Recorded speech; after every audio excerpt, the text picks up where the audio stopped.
வணக்கம் நண்பர்களே, Chandru sixer YouTube channel உங்களை அன்போடு வரவேற்கிறது. இன்றைக்கி நம்ம வீடியோவில் என்ன பார்க்க போகிறோம் அப்படின்னு பார்த்தீங்கன்னா, இந்தியா வர்சஸ் இங்கிலாந்து இந்த 4வது டெஸ்ட்டு பார்த்தீங்கன்னா இப்போ பயங்கர ஒரு விறுவிறுப்பு கட்டத்தை எட்டியிருக்குன்னு சொல்லலாம். ஏன் அப்படி நான் சொல்கிறேன் அப்படின்னா, ஒரு பக்கம் இந்தியா வெற்றிக்காக இல்லை, இந்தியா ட்ராவுக்காக போராடுறாங்க 2 பேர். சுப்மன் கில் அண்டு கேஎல் ராகுல். இவங்க 2 பேரும் பார்த்தீங்கன்னா இந்தியாவுக்கு எப்படியாவது இந்த மேட்ச் தோல்வி அடைய விடக்கூடாது, எப்படியாவது இந்த மேட்ச் ட்ரா பண்ணும் அப்படின்ட்டு ஒரு பக்கம் அவங்க 2 பேரும் போராடிட்டு இருக்காங்க.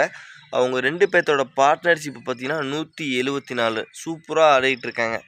இன்னொரு பக்கம் பார்த்தீங்கன்னா இங்கிலாந்தோட கேப்டன் பென் ஸ்டோக்ஸ் கிராம்ப்லேருந்து பார்த்தீங்கன்னா இன்ஜுரியிலேருந்து கொஞ்சம் ரெக்கவர் ஆகி நல்ல ஒரு பேட்டிங் தன்மையை வெளிப்படுத்தியிருக்காரு.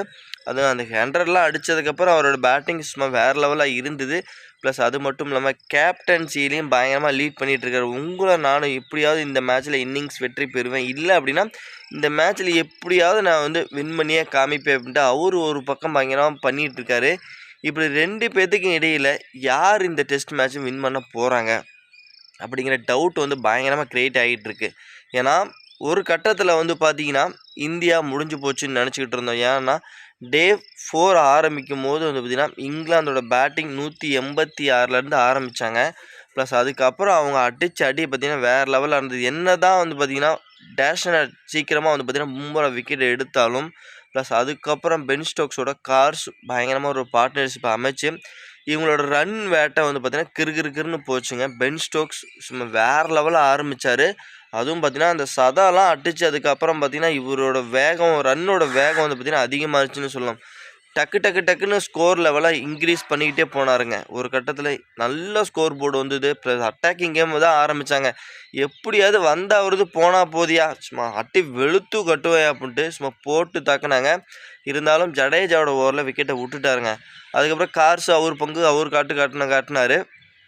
311 ரன்னு எல்லா விக்கெட்டும் போயிடுச்சு. 311 ரன் லீடு கொடுத்துட்டாங்க இந்தியாவுக்கு. ஓகே, 311 அந்த லீடோட ஆரம்பித்தாங்க இந்தியா. ப்ளஸ் இந்தியா இந்த 311ங்கிறது ஒரு பெரிய ஸ்கோர் தான். ஏன்னா இந்த 311 ரன் அடிக்கிறது எவ்வளோ பெரிய விஷயங்க. இருக்கிறது 1.5 நாள். இந்த 1.5 நாளில் 311 ரன்னு அடித்து ப்ளஸ் இவங்களுக்கு இந்தியாவுக்கும் லீடு, இங்கிலாந்துக்கு லீடு நம்மளால் கொடுக்க முடியுங்கிறது ரொம்ப சாத்தியமே இல்லாத விஷயம். ஏன்னா விக்கெட் பார்த்திங்கன்னா இங்கிலாந்தோட கண்ட்ரோலில் தான் ஃபுல் அண்ட் ஃபுல்லு இருந்தது. அதுக்கு தகுந்த மாதிரி தான் இந்தியாவோட பேட்டிங்கும் ஸ்டார்டிங்லேயே பார்த்திங்கன்னா பெரிய சொதப்பலை ஏற்படுத்துகிறாங்கன்னே சொல்லும்.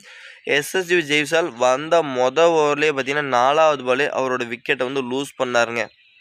அது அவரோட தப்புன்னு கிடையாது. பால் தான் பார்த்திங்கன்னா எட்ஜ் ஆகி போயிடுச்சு. ப்ளஸ் அவரும் டீசெண்டாக தான் டிஃபெண்ட் பண்ண பார்த்தாரு. ப்ளஸ் பால் எட்ஜ் ஆகி ப்ளஸ் ஸ்லிப்பு கையில் போச்சு. அதுவும் அந்த ரூட் அந்த கேட்சோ அட்டாக்கிங்கை டபுள் 2வது அட்டம்ப்டில் பிடிப்பார். அந்த அட்டம்ப்டில் விட்டுருந்தாருன்னா இன்னும் கொஞ்சம் நல்லா இருந்திருக்கும். போன மேட்ச்சில் நல்லா விளையாண்ட 2 பேட்டருமே பார்த்திங்கன்னா இந்த இன்னிங்ஸில் ஃபஸ்ட் இன்னிங்ஸில் நல்லா விளையாண்ட 2 பேட்டருமே இந்த இன்னிங்ஸில் கோல்டன் டக் அவுட் ஆகியிருக்காங்க. அதுக்கப்புறம் அடுத்த மொதல் பால்லேயே பார்த்திங்கன்னா நம்மளோட சாய் சுதர்சனும் கோல்டன் டக் ஆகி வெளில போனார். ப்ளஸ் சாய் சுதர்சன் அந்த பாலை விளையாடலாமா வேண்டாமா அப்படின்னு டபுள் மைண்டில் தான் ஆரம்பித்தாருங்க. அது சிங்கிள், அதாவது பார்த்திங்கன்னா ஒன்றும் விட்டுருக்கணும் ப்ளஸ் அடிக்கணும் அடிச்சிருக்கணும். டபுள் மைண்டில் ஆடும் போது பால் பேட்டில் பட்டு அதுவும் ஸ்லிப்பைக்கில் போய் அவரையும் முடிச்சு விட்டாங்க. ஓவராலாக கோல்டன் 0 ரன்னுக்கு 2 விக்கெட்டுங்க. இதுக்கப்புறம் இந்தியா அப்படியே ஜெயிக்க போகுது அப்படின்னு நினச்சிக்கிட்டு இருந்தோம். இதுக்கப்புறம் அவ்வளோதான், உங்களுக்கு 5வது நாளில் கிடையவே கிடையாதுப்பா. 4வது நாளோட முடிஞ்சு போச்சு. இந்தியா அவ்வளோதான் சோழியை முடிச்சு அமுச்சுட்டு போய் ரெஸ்ட் எடுங்கப்பா. 5வது நாள் ரொம்ப ரெஸ்ட் எடுங்க. ஆனால் அடுத்த டெஸ்ட் மேட்ச் கொஞ்சம் பக்கத்தில் நெருங்கிடுச்சுல்ல, அதனால் கொஞ்சம் ஒரு நாள் உங்களுக்கு சேர்த்து ரெஸ்ட் கொடுக்குறோம் அப்படின்ட்டு இங்கிலாந்து பவுலர்கள் சொல்கிற மாதிரி சும்மா வேறு லெவலாக இருந்தது. அந்த 2 விக்கெட் எடுத்ததுக்கப்புறம் இங்கிலாந்தோட அந்த ஆக்ரோஷம் பயங்கரமாக இருந்ததுங்க. சும்மா வெறிச்சலாக பவுல் வெறித்தனமாக அவங்களோட பவுலிங் பர்ஃபார்மன்ஸ் இருந்தது. ப்ளஸ் ஒவ்வொரு பாலும் இந்த பாலில் விக்கெட் விழுமா இந்த பாலில் விக்கெட் விழுமா அப்படின்ட்டு ஒரு மரண பயத்தை இந்தியா பேட்டர்ஸு காமிச்சாங்க. அந்த பயத்தெல்லாம் ப்ளஸ் அவங்க காட்டின அந்த பயத்தை எல்லாத்தையுமே பார்த்திங்கன்னா அவங்க இந்தியாவோட கில் அண்டு ராகுல் 2 பேருமே பார்த்திங்கன்னா அந்த அட்டாக்கிங்கை அப்படியே பார்த்திங்கன்னா பேலன்ஸ் பண்ணாங்க. நீங்கள் என்ன தான் எங்களை போட்டு மிரட்டுங்க, நாங்கள் அதுக்கெல்லாம் பார்த்திங்கன்னா சளைச்சவங்க கிடையாது அப்படின்ட்டு நிரூபிச்சிருக்காங்க. 2 பேரும் பார்த்திங்கன்னா அதுக்கப்புறம் நல்லா போராடினாங்க. ப்ளஸ் அதுக்கப்புறம் தான் பார்த்திங்கன்னா அவங்களோட ரன் வேட்டையை ஆரம்பித்தாங்கன்னு சொல்லலாம். ஒரு கட்டத்தில் இவங்க 2 பேரும் சூப்பராக பார்த்திங்கன்னா பேட்டிங் ஆட ஆரம்பித்தாங்க. ஸ்கோரும் அப்படியே கிறுகிறுன்னு வந்தது. ப்ளஸ் சூப்பரான இப்போ ஒரு நல்ல ஒரு பொசிஷனில் இருக்காங்க. இவங்களோட பார்ட்னர்ஷிப்பை வந்து பார்த்திங்கன்னா 174ங்க. டே 4 வருது. ஏன் டே 4லேயே இந்தியா சோலி முடிஞ்சிடும் நினச்சோம். ப்ளஸ் ஆனால் இவங்க அருமையான ஒரு பார்ட்னர்ஷிப் செட் பண்ணதுனால வந்து பார்த்திங்கன்னா டே 4 வரைக்கும் இந்தியா தாக்கு பிடிச்சிட்டாங்க. இன்னும் ஒரு நாள் இருக்குது. ப்ளஸ் இந்த ஒரு நாளில் இவங்க வந்து விக்கெட்டை விடக்கூடாதுங்க. இவங்க விக்கெட்டை விடாமல் கண்டினியூவாக வந்து பார்த்திங்கன்னா லஞ்ச் வரைக்கும் இவங்க விக்கெட்டை விடாமல் நல்ல ஸ்கோரையும் எடுத்துக்கிட்டே போகணும். ப்ளஸ் விக்கெட்டையும் விடாமல் எடுத்துகிட்டு போனாங்க அப்படின்னா இந்தியாவுக்கு நல்ல ஒரு வெற்றி வாய்ப்புங்களில் நல்ல ட்ரா பண்ணுறதுக்கு நல்ல ஒரு வாய்ப்பு இருக்குது. அதை வந்து இவங்க வந்து மிஸ் பண்ணிடவே கூடாது. ஏன்னா இந்த வெனியூவை பொறுத்த வரைக்கும் எப்போவுமே டே 4 டே 5லாம் பார்த்திங்கன்னா பிச்சு பயங்கரமாக ஸ்பின்னுக்கு தான் திரும்பும். ஆனால் இப்போ என்னமோ தெரியல, இந்த டெஸ்ட் மேட்சஸில் எல்லாமே பேட்டிங் சும்மா மரண மாதம் காமிச்சிட்ருக்காங்க. ஸ்பின்னருக்கு பெருசாக வந்து ஒர்க் அவுட்டே ஆகலை. ஸ்பின்னு தான் விக்கெட் அதிகமாக எடுத்திருக்காங்க. ஜடேஜா நம்மள அதிகமாக விக்கெட் எடுத்திருக்காரு.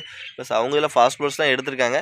ப்ளஸ் இருந்தாலும் சொல்கிறேன், ஸ்பின்னர்ஸ்க்கு நல்லா ஒர்க் அவுட் ஆகக்கூடிய பிச்சு 5ஆவது நாள்லாம் வேறு லெவலாக பண்ணும் ஸ்பின்னர்களுக்கு. ஆனால் இப்போ என்னென்னு பார்த்தீங்கன்னா பேட்டிங் டிபார்ட்மெண்ட்டு வேறு லெவலாக பண்ணிகிட்ருக்காங்க. ப்ளஸ் பிச்சு ஆல்ட்ரேஷன் பண்ணியிருக்காங்கிறது இதுலேருந்து தெளிவாக நமக்கு வந்து தெரியுது. ஓகே, இன்றைக்கி 5ஆவது நாள் எப்படி போக போகுதுங்கிறத நம்ம வந்து பொறுத்திருந்து பார்க்கலாம் ஃப்ரெண்ட்ஸ். ஏன்னா எல்லா ரசிகர்களோட கவனம், கிரிக்கெட் ரசிகர்களோட கவனம் எல்லாமே பார்த்திங்கன்னா இந்த டெஸ்ட் மேட்ச் மேலே தான் இருக்குது. ஏன்னா ஒரு கட்டத்தில் இந்தியா முடிஞ்சு போச்சுன்னு நினச்சிக்கிட்டு இருக்கும்போது இப்போ வந்து ஃபைட் பேக் பண்ணி ஒரு நல்ல ஒரு கம்பேக் பண்ணி மறுபடியும் என்ட்ரி கொடுத்துருக்காங்க கேஎல் ராகுல், சுப்மன் கில். இந்த கம்பேக் வந்து பார்த்திங்கன்னா இந்த டே 5 ஃபுல்லாக இருக்குமா, வாழ்வா சாவா அப்படிங்கிற கட்டத்தில் இருக்கிறாங்க. ஏன்னா இன்னிங்ஸ் தோல்வியை தவிர்க்கணும். ப்ளஸ் வந்து இன்னிங்ஸ் தோல்வியை தவிர்க்காமல் இருக்கணும் அப்படின்னா நல்லா விளாண்டு ட்ரா பண்ண முயற்சி பண்ணணும் இந்தியா பொறுத்த வரைக்கும். இதெல்லாம் நடக்கணும் அப்படின்னா இன்றைக்கி இந்திய பேட்டர்ஸ் எல்லாமே பார்த்திங்கன்னா க்ரீஸில் நிற்கணும். ரிஷப் பண்ட் அவர் எப்படி விளையாட போகிறாருங்கிற ஒரு எக்ஸைட்மெண்ட் எல்லாத்துக்கிட்டையும் இருந்துக்கிட்டு இருக்குது. ப்ளஸ் அதெல்லாமே பொறுத்திருந்து நம்ம பார்க்க தான் போகிறோம். ஓகே ஃப்ரெண்ட்ஸ், உங்களோட கருத்தையும் சொல்லுங்கள், உங்களோட கணிப்பையும் சொல்லுங்கள். இங்கிலாந்து இன்றைக்கி வெற்றி பெறுமா, இல்லை இந்தியா இன்றைக்கி ட்ரா பண்ணுவாங்களா மேட்சை? யார் கையில் இன்றைக்கி வந்து இந்த வெற்றி வாய்ப்பு இருக்குது அப்படிங்கிறது உங்களோட கமெண்ட் செக்ஷனில் நம்மளோட கமெண்ட் செக்ஷனில் கமெண்ட் பண்ணுங்கள். மறக்காமல் நம்மளோட Chandru sixer YouTube channel subscribe பட்டனை பக்கத்துலேயே இருக்கும், அதையும் கிளிக் பண்ணிங்க. பக்கத்தில் பெல் ஐக்கன் இருக்கும், அதையும் கிளிக் பண்ணிக்கங்க. அப்போ தான் நம்ம போடக்கூடிய வீடியோஸ் எல்லாமே பார்த்திங்கன்னா உங்களுக்கும் நோட்டிஃபிகேஷனாக வரும். ஓகே ஃப்ரெண்ட்ஸ், நம்ம வந்து உங்கள் நண்பர்களுக்கும் கொஞ்சம் நம்ம வீடியோவை ஷேர் பண்ணுங்கள். நம்ம வந்து நெக்ஸ்ட் வீடியோவில் நம்ம போடலாம். Bye bye friends.